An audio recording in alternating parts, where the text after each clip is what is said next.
Caros amigos, bem-vindos a mais um episódio de Hoje no Mundo Militar, um canal exclusivamente dedicado à discussão de temas militares atuais.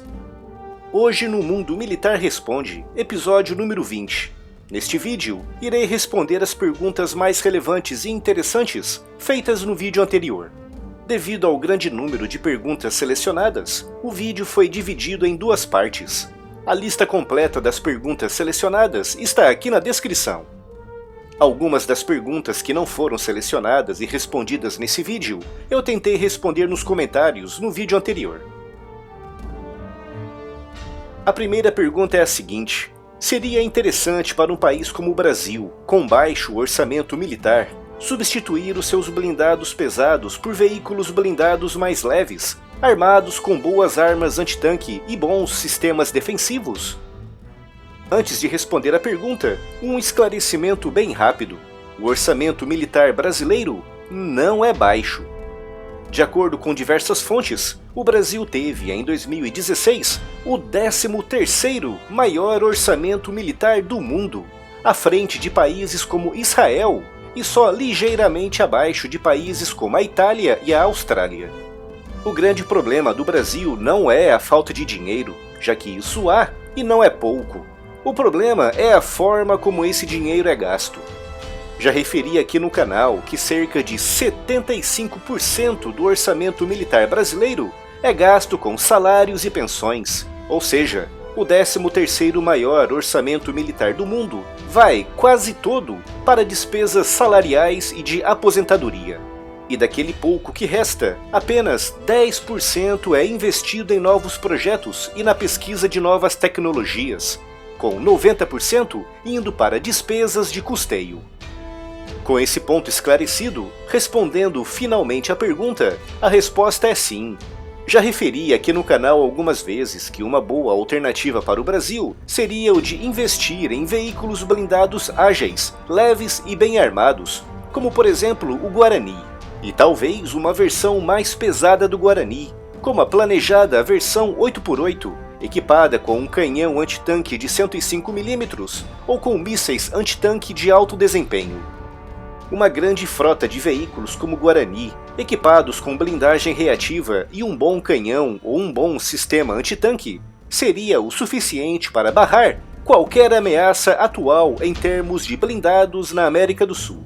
Não desmerecendo e não descartando, como é óbvio, uma força estratégica de Main Battle Tanks composta por blindados modernos, talvez alguma versão do Leopard 2, a evolução do Leopard 1, utilizado nesse momento pelo nosso exército. A segunda pergunta é a seguinte: é aconselhável para o Brasil o investimento de 1,8 bilhões de dólares na construção de novas corvetas? Não seria melhor comprar esses navios em outros países por um preço mais acessível? Já referi isso aqui no canal em outros vídeos. Na minha opinião, é bem mais preferível para uma nação ter autonomia para construir as suas próprias armas do que ficar dependente de outras nações nessa área. Se um país compra um blindado, um avião ou um navio de um outro país, estará sempre na dependência desse país fornecedor para adquirir peças de reposição, serviços de manutenção e para a evolução ou atualização do equipamento. Agora imagine se 10 ou 15 anos após a aquisição de um equipamento militar, o país comprador e o país vendedor entram em choque por algum motivo qualquer. Como ficarão esses serviços? Como é óbvio, serão suspensos, deixando na mão o país dependente. Mas se um país é capaz de construir as suas próprias armas, seja com tecnologia própria ou com tecnologia adquirida de terceiros, esse risco deixará de existir. E mesmo em situações de tensão e conflito, aquele país conseguirá manter e evoluir os seus equipamentos. Outra vantagem dessa autonomia é na parte comercial, já que se um país a constrói, também pode vendê-la, o que se traduz em lucro para todo o país.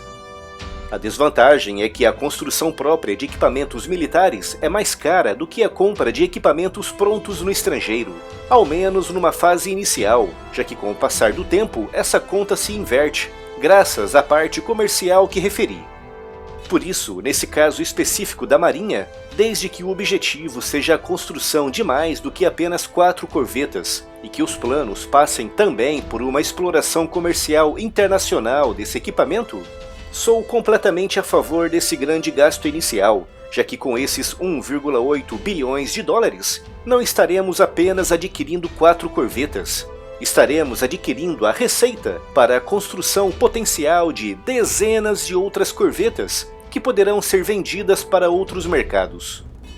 Há no mercado internacional muitas corvetas mais baratas e até mesmo tecnologicamente equivalentes ou até mesmo mais avançadas do que essas.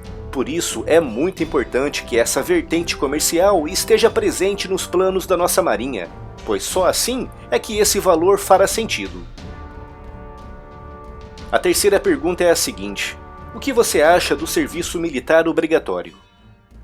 No Brasil, de acordo com dados estatísticos de 2015, menos de 5% dos jovens que se apresentaram no ato do alistamento militar é que foram efetivamente incorporados. Ao contrário de outros países onde o alistamento também é obrigatório, como por exemplo Israel, onde perto de 70% dos jovens que se apresentam são realmente incorporados. Isso mostra que no Brasil a apresentação e o alistamento do jovem é sim obrigatório, mas o serviço militar em si é raro, o que se traduz em uma chance em 20, com mais de 95% deles sendo dispensados por excesso de contingente.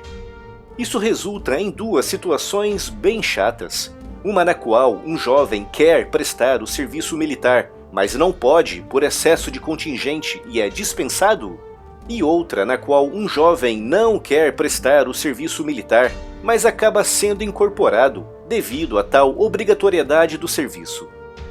Em Portugal, por exemplo, o serviço militar não é obrigatório, mas é obrigatório que todos os jovens com uma determinada idade compareçam numa unidade de alistamento numa data específica, onde passarão o dia assistindo palestras e vídeos sobre as Forças Armadas Portuguesas. No fim desse dia, esses jovens recebem a opção de se alistarem, ou não, nas Forças Armadas. Algo semelhante acontece também em outros países, como por exemplo nos Estados Unidos, onde o serviço militar também não é obrigatório. No Brasil, o governo teme que se o alistamento não for obrigatório, as Forças Armadas não consigam atingir a cota mínima anual de novos recrutas, que desde 2011 oscila entre os 86 e os 111 mil.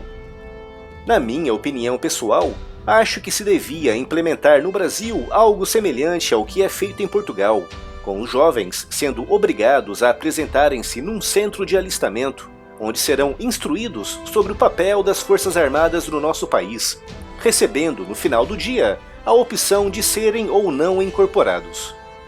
Se no final desse processo a cota anual não for atingida, então aí sim pode-se avançar para a incorporação compulsória de alguns jovens. Ao fazer isso, as nossas Forças Armadas garantiriam que a grande maioria dos recrutas que foram incorporados num determinado ano estão lá porque realmente querem, e não porque foram obrigados a isso. A quarta pergunta é a seguinte: com a chegada do Gripen NG ao Brasil, a nossa Força Aérea passará a ser a maior e a mais avançada na América do Sul? Em termos tecnológicos, sim, não há dúvidas disso. Com a incorporação do Gripen NG na nossa Força Aérea, o Brasil terá ao seu dispor um dos caças mais avançados do mundo, claramente superior aos Sukhoi Su-30 venezuelanos e aos F-16 chilenos, com o pacote de atualização ML1. Em termos quantitativos, levará algum tempo para o Brasil assumir a liderança, já que esse primeiro lote de Gripens, composto por 36 aeronaves, será entregue de forma faseada ao longo de 7 a 8 anos a partir de 2019, isso se não houver nenhum atraso. Por isso, só lá para 2026 ou 2027 é que a nossa Força Aérea será efetivamente a maior e também a tecnologicamente mais avançada da América Latina, composta por cerca de 36 caças Gripen NG e algumas dezenas de caças F-5 modernizados, que servirão de aeronaves de reserva e também de treinamento avançado. Depois desse primeiro lote, com a indústria aeronáutica brasileira devidamente qualificada, poderão ser construídos outros aparelhos aqui mesmo, aumentando ainda mais a nossa força.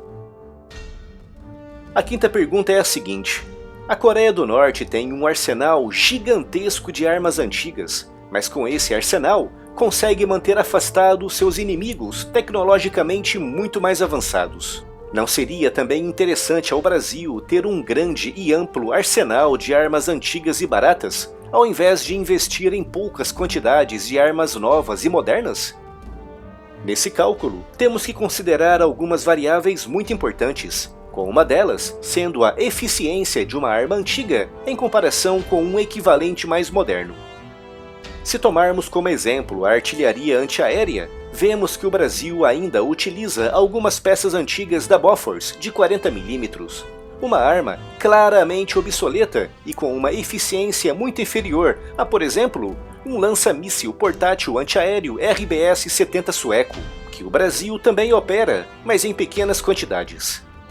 A eficiência de um RBS-70 contra aeronaves e helicópteros a baixa altitude é muitas vezes superior à eficiência de um Bofors de 40mm, o que significa que para um país atingir o mesmo nível de eficiência que atingiria com um RBS-70, teria que manter em operação dezenas de peças Bofors de 40mm. Ou seja, no longo prazo, com os custos de manutenção e operação de largas dezenas de peças antigas como essa, daria para se adquirir e operar um ou dois lançadores modernos como RBS-70, atingindo com eles o mesmo nível de eficiência. Por isso, no caso específico do Brasil, a resposta seria não, não seria interessante.